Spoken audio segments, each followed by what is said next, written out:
വയോജനങ്ങൾക്ക് തണൽ എന്ന സംഘടനയുടെ ആഭിമുഖ്യത്തിൽ പള്ളിപ്പുറം പഞ്ചായത്തിലെ വയോജനങ്ങൾക്ക് ഔഷധക്കഞ്ഞി വിതരണം നടത്തി. വി.എക്സ്. ബെനഡിക്റ്റിന്റെ അധ്യക്ഷതയിൽ നടന്ന ചടങ്ങിൽ സി.പി. പള്ളിപ്പുറം ഉദ്ഘാടനം നിർവഹിച്ചു. എല്ലാ വർഷവും നടത്തിവരുന്ന കർക്കിടക മാസ ഔഷധക്കൂട്ട് മരുന്ന് ഉദ്ഘാടനമാണ് സ്ഥിരമായിട്ട് നമ്മുടെ പള്ളിപ്പുറത്തിൻ്റെ എല്ലാമായ സിറ്റി ഭാഷയാണ് ഉദ്ഘാടനം ചെയ്യുന്നത്. ഹാപ്പി ഭാഷ ഞാനിതിന് കൂടുതൽ ഭംഗിയാക്കുന്നു എല്ലാവർക്കും സ്വാഗതം ആശംസിച്ചോളുണ്ട്. സിറ്റി ഭാഷ ഞാനിവിടെ ഉദ്ഘാടനം നമ്മുടെ ബെനഡിക്റ്റിൻ്റെ നേതൃത്വത്തിൽ വളരെ വർഷങ്ങളായി വയോജനങ്ങൾക്ക് ഒരു തണൽ എന്ന പേരിൽ ഒരു സംഘടന പ്രവർത്തിച്ചു വരുന്നത് നമുക്കെല്ലാം അറിയാം. പ്രായം ചെന്നവരെ കൈപിടിച്ച് കയറ്റുവാൻ നിരവധി പരിപാടികൾ അദ്ദേഹം ആവിഷ്കരിച്ച് നടപ്പാക്കുന്നത് നമുക്കറിയാം. അപ്പോൾ അതിൻ്റെ ഒരു ഭാഗമായിട്ടാണ് കഴിഞ്ഞ ഏതാനും വർഷങ്ങളായിട്ട് അത് ആരംഭിച്ച കാലം മുതൽ തന്നെ ഈ കർക്കിടകത്തിൻ്റെ പ്രത്യേകതയും മഹത്വമൊന്നും ഒക്കെ നമ്മൾ മറന്നുകൊണ്ടിരിക്കുകയാണ്. നമ്മുടെ ആർക്കും അങ്ങനെ പിടിയില്ലാത്ത ഒരു കാലമാണ്. തോരാതെ പെയ്യുന്ന മഴയത്ത് ചോർന്നൊലിക്കുന്ന വീടുകളിൽ കഞ്ഞി ഒന്നുമില്ലാതെ കാത്തിരുന്ന വായിൽ വെള്ളം വീഴുന്നതും കാത്ത് ഇരുന്ന ഒരു കാലമുണ്ടായിരുന്നു. അതൊക്കെ പറഞ്ഞാൽ ഇപ്പോൾ തമാശയായിട്ട് ഇയാളെന്തോ കഥ പറയുന്നു എന്ന് ആളുകൾ വിചാരിച്ചു. പക്ഷെ സത്യമായിരുന്നു. മഴ പെയ്യുമ്പോൾ ചോർന്നൊലിക്കുന്ന വീട്ടിൽ നിന്ന് ഞങ്ങളുടെ വായിലേക്കാണ് വെള്ളം വീണിരുന്നത്. അങ്ങനെയുള്ള ദാരിദ്ര്യത്തിൻ്റെ കഞ്ഞിക്ക് വേണ്ടിയുള്ള ഓട്ടത്തിൻ്റെ ഒരു കാലമായിരുന്നു അത്. ആണ്ടിലൊരിക്കൽ ഇവിടെ കഞ്ഞി കൊടുത്തിരുന്നു. ബെനഡിക്റ്റല്ല, അതിനൊക്കെ മുമ്പ് വളരെ വർഷങ്ങൾക്ക് മുമ്പ്. അന്ന് കഞ്ഞി കിട്ടുക എന്ന് പറഞ്ഞാൽ എവിടുന്നൊക്കെയാണ് ആളുകൾ നടന്നു വരുന്നതെന്ന് ബസ്സൊന്നുമില്ലാത്ത കാലമാണ്. എവിടുന്നൊക്കെ വരുമെന്ന് അറിഞ്ഞുകൂടാ. എന്നിട്ട് ആ കഞ്ഞി കുടിക്കാൻ വേണ്ടി കറുമ്പനുള്ളാടനും ചക്കിയുള്ളാടത്തിയും വരും.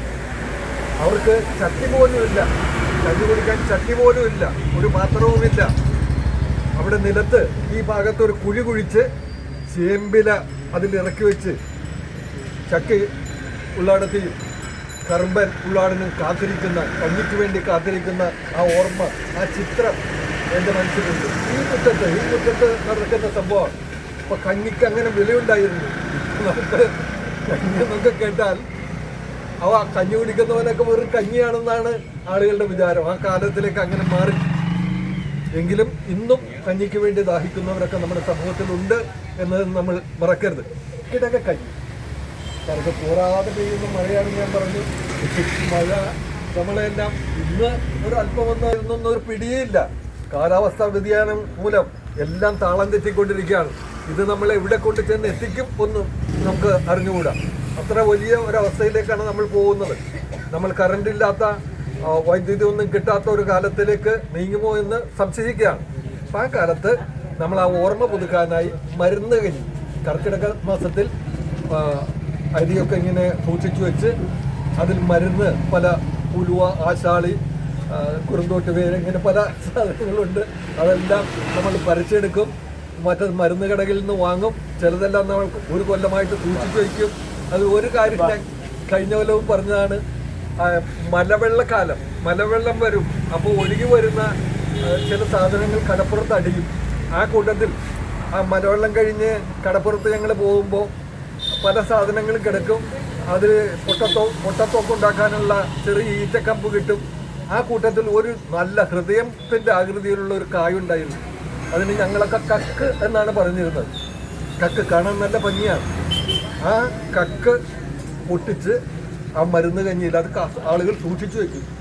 അപ്പം അങ്ങനെയുള്ള ആ വിശുദ്ധമായ മരുന്ന് കഞ്ഞിയുടെ ഓർമ്മ നമ്മുടെ മനസ്സിലേക്ക് വീണ്ടും കൊണ്ടുവരികയാണ്. നമ്മൾ അദ്ദേഹത്തിൻ്റെ ഈ സംരംഭത്തിന് ഒരു നന്മ നേരാൻ വേണ്ടി മാത്രമാണ് ഇവിടെ വന്നിരിക്കുന്നത്. പായസം കർക്കിടക കഞ്ഞി കുടിക്കാൻ ഒതിച്ച് പലരും ഇവിടെ എത്തിയിട്ടുണ്ട്. അത് പൊതുകൊണ്ടല്ല, അതിനോട് താല്പര്യം കൊണ്ടാണ്. ഇത് എങ്ങനെയാണ് ഈ കഞ്ഞി എന്ന് മനസ്സിലാക്കാൻ വേണ്ടിയാണ്. അപ്പോൾ ആ കഞ്ഞി ഞാൻ ഒരു വയോധീന് കൊടുത്തുകൊണ്ട് കർക്കിടക മാസം 1, 2, 3 തീയതികളിൽ രാവിലെ 7 മണി മുതലാണ് ഇത് കൊടുക്കുന്നത്. 1-2 മണിക്കൂർ കൊണ്ട് ഹൗസ് കൊടുക്കൽ അവസാനിപ്പിക്കും. അപ്പോൾ വരുന്നവർ മുഴുവനും ആളുകൾക്കും ഈ ദിവസങ്ങളിലൊക്കെ അതിനുള്ള സൗകര്യം ഉണ്ടായിരിക്കും. ഓക്കെ. ഏറെ വർഷങ്ങളായി നമ്മുടെ പ്രിയപ്പെട്ട പഞ്ചായത്ത് മെമ്പർ, മുൻ പഞ്ചായത്ത് മെമ്പർ കൂടിയായിട്ടുള്ള കഞ്ഞിക്ക് അവർ ഈ പരിപാടി ഇവിടെ നടത്തിക്കൊണ്ട് പോകുന്നു. എല്ലാവർക്കും ഇവിടെ നമുക്കറിയാം, നമ്മൾ ഈ ആളുകൾക്ക് തിരക്കുണ്ടെന്ന് അറിയാം. ഈ കഞ്ഞിയുടെ ഗുണം അനുഭവിച്ചുകൊണ്ട് ഈ പരിപാടി നടത്തുന്ന ഇത്രയും ജനങ്ങളിലൂടെ പലരും പോകുന്ന ഈ പരിപാടിക്ക് എൻ്റെ എല്ലാവിധ ആശംസകളും. നമ്മുടെ പഞ്ചായത്ത് അംഗം കൂടിയായിട്ടുള്ള വർഷങ്ങളായിട്ട് നടന്ന സംരംഭത്തിന് ആദ്യമേ തന്നെ ആശംസ അർപ്പിക്കുകയാണ്. നമുക്കറിയാം, നമ്മുടെ വർഷത്തിലെ അവസാന മാസം കൂടിയാണ് കർക്കിടകം. കർക്കിടക മാസത്തിൻ്റെ പ്രത്യേകത എന്ന് പറയുമ്പോൾ രാമായണ മാസം തുടങ്ങുന്ന ദിവസം കൂടിയാണെന്ന് ആയുരാരോഗ്യ സൗകര്യത്തിന് വേണ്ടി ഔഷധക്കൂട്ടുകൾ ഉൾപ്പെടെ ഇന്ന് മുതൽ എല്ലാവരും കഴിച്ചുകൊണ്ടിരിക്കുകയാണ്. ഏതായാലും വയോജനങ്ങളെ ചേർത്ത് വെച്ചുകൊണ്ട് നടത്തുന്ന ഈ പ്രവർത്തനത്തിന് എല്ലാവിധ ആശംസകളും. 3 ദിവസം തുടർച്ചയായി നടക്കുന്ന പരിപാടിയിൽ ദിവസം 500-ലധികം ആളുകൾക്ക് സൗകര്യം ഒരുക്കിയിട്ടുണ്ട്. കിടപ്പ് രോഗികളായവർക്ക് വീട്ടിൽ കൊണ്ടുപോകുവാനുള്ള സൗകര്യവുമുണ്ട്. ബ്ലോക്ക് പഞ്ചായത്ത് ആരോഗ്യ standing committee chairperson Radhika Satheesh, Pallippuram panchayat vice president Ramani Ajayan, CPM Pallippuram local secretary AK Gireesh, AR Sugu, Mary Ambrose, Pretty Jenno, Sasikala Pushpajan തുടങ്ങിയവർ സംസാരിച്ചു.